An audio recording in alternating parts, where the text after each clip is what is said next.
جيت مصر ازاي؟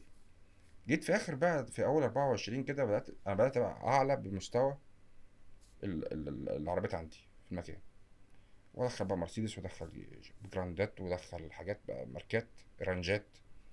فخلاص انت بتتعامل عشان ابيع العربيه اضطر انزل بيها القاهره ابيعها، او اشوف تاجر صاحبي يجي ياخدها من البلد. كبرت على المكان. مش عايز اقول كده، لا المكان بصراحه يعني حجم فضل عليا، بس انا حجم التجارة اه كبر على المكان مش انت. بالظبط كده. وبدأ ربنا برضو قلت لك بيدينا حاجات كده، يعني خلاص امشي. يعني اه. جيت في يوم برضو بالليل بصور، انا كنت بعمل كل حاجه لوحدي في المعرض، معايا الاتش كي بنضفه وبتاع، بس انا بعمل حساباتي ومبيعاتي مشتريات، ميديا تصوير، كل حاجه انا اللي بعملها بنفسي. فكان احمد اخويا صغير لسه كده، في اخر 24، اول 24. فكان في عربيه جراند شروكي في جوه الصاله، احمد بيسوق، بس انا مش هو اللي يركب عربيه جراند شروكي. سبحان الله، 19 الساعه 1 بالليل. فقلت له احمد اركب، طلع العربيه قدام شويه عشان بصور العربيات. فرحت واقف قدامه، واقف قدام العربيه، ركب، دور، ادى العربيات دي، وبالاهل العربيه تطلع العربيه، فرامل اليد في الرجل، وهو صغير وقصير كده. فمش قادر يدوس. فيدوس العربيه مش هتطلع. فالواد داس، اتخض، راح العربيه نطت منه، راح مكمل. انا قدام العربيه، وساتر ربي ان ورايا الازاز مفتوح، ازاز الصاله، والصاله عاليه يعني متر ونص على الارض.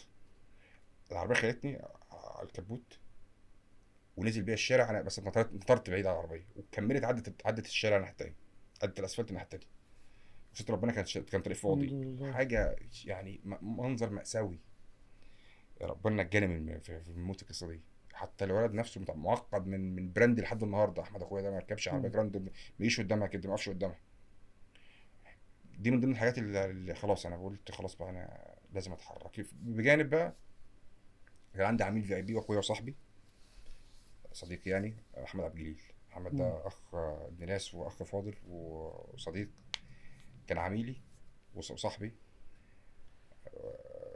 هو كان يعني في بلد كامله هناك عندي في البلد، يعني اغلبها يركب اللي محمد بيركبه. فاهم حاجه؟ يعني مم. كنت بعمل، يعني هو قدوة. قدوه، وكان بيسوق لي، يعني بيسوق لي غير مباشر. مم. اديله العربيه، لا البلد كلها تاني عايز عربيه، عايز عربيه زيها. مم.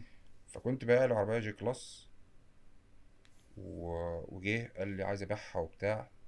وهو كان داخل مشروع جديد، بيعمل محطة خرسانة وبتاع، هو نفس المعاناة، إن إحنا عايزين نطلع بره ال... القرية بقى، القرى يعني. وولاده برضه لسه صغيرين، وعايز تعليم كويس وبتاع. فجيت في يوم كده، مشينا أنا وهو رايحين إسماعيلية بعد العصر كده، قلت له بقول لك يا محمد، أنا عايز أمشي بره القرية. قال لي وأنا والله. قلت له يا محمد، بقول لك أنت عندك طموح تبقى تاجر عربيات؟ قال لي لأ. قلت له طب تعالى نفتح معرض في القاهرة. قال لي يلا. وجينا تاني يوم القاهرة أنا وهو، ندور على مكان. قعدنا نلف اسبوع، 10 ايام، لحد ما لقينا مكان في التجمع الاول. كان ارض. قلت له هو المكان ده هناخده نعمله. قال لي، قلت له هو ده مناسب. وخدنا الخطوه انا وهو مع بعض. وكان برضو يعني انا اتجاه شغال مالتي براند، وشغال لاكجري. يعني مش هو برضو حسن اتعمق في اللاكجري قوي يعني بصراحه. بس انا كنت عندي بقى، كنت لسه انا في الشرقيه في 2020 وبتاع، وانزل القاهره وابص على المعارض وبتاع، واخش معارض اللاكجري وقفلت بتاع وبتاع. الشرقية؟ لا لسه شغال موجود شغال. لحد دلوقتي؟ لا قفلته من قريب، من حوالي اه. سنه كده ولا حاجه. لان انا خلاص ما عادش في وقت ليه. مبقتش قادر اه، تروح وكده. وركزت في البراند، ان انا اعمل براندنج اكزوتيكا في تجمع. فجيت يلا نفتح، خدنا المكان، اشتغلنا لحد قبل الافتتاح بحوالي 15 يوم كده. لخاله، وراجل صاحب فضل كبير قوي عليا. هو براند كبير قوي يعني، براند وشخصيه عظيمه يعني. الناس اللي وحدان. اه طبعا. اه، طبعا ده ده. شخص من الناس اللي اثرت في حياتي، ده وساب بصمه راجل. في حياتي. راجل محترم وراجل ده قيمة راجل يعني، كبيرة. مش عايز اقول لك الراجل ده يعني، انا عشت معاه 6 شهور او 7 شهور تقريبا، بصفة دايمة. الراجل ده استفدت منه، يعني فرق في حياتي بنسبة كبيرة جدا. ايه يا ولاد بتعملوا ايه وبتاع، وقعدنا كنا نروح عنده الفيلا نقعد، وولاد اصحابنا وبتاع فبص على المكان، قال لي يلا حلو قوي المكان، وهشارككم. انبسطت قوي. مم. يلا بينا، عملنا اوبننج محترم، وفتحنا. انا جاي القاهرة اشتغل مالتي براند، واشتغل لاكجري كسر زيرو بقى وبتاع. راجل بعلاقاته وبتاع، وبدأ يفتح لي شغل لقيت. وبينزل لي براندات وبتاع، واودي وفولكس ورنجات.